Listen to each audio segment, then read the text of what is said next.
This is the wheat ear stitch, and it is basically a cross between the stacked arrowhead and a chain stitch. So we're going to start by doing part of the one stacked arrowhead stitch. So we're coming up, I'm working on one line. You could work on three if you wanted to make sure you kept the ears even on the outside. So I'm coming up outside the line, coming down on the line at an angle, and then I'm going to come up on the other side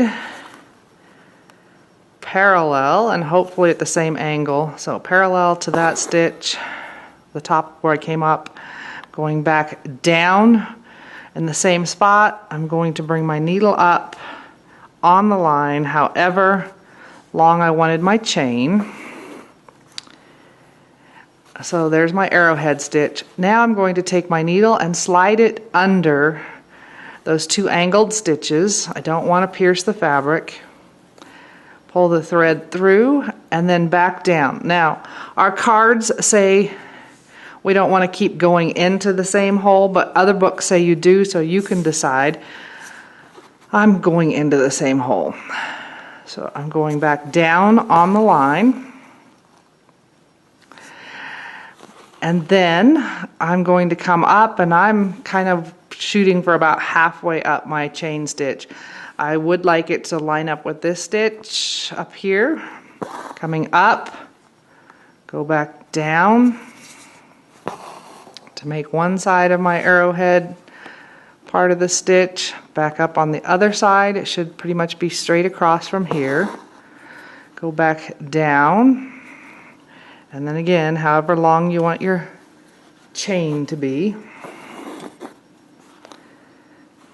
Now I have a chain and my angled stitches. I want to bring the needle under the angled stitches but not under the chain. Back down.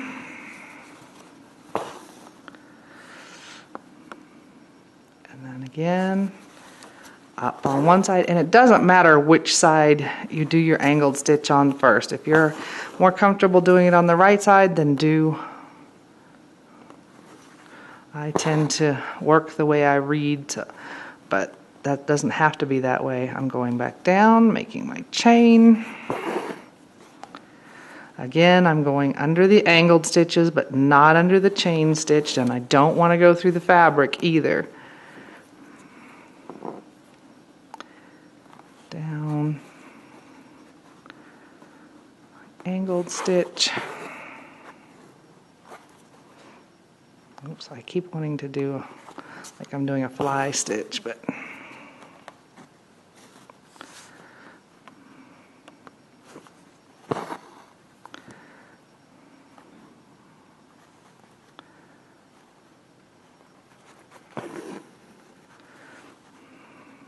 we're just going to keep doing this however long you want this to be.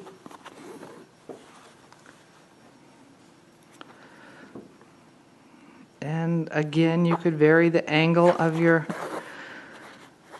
straight stitches. You can vary the length of your chain.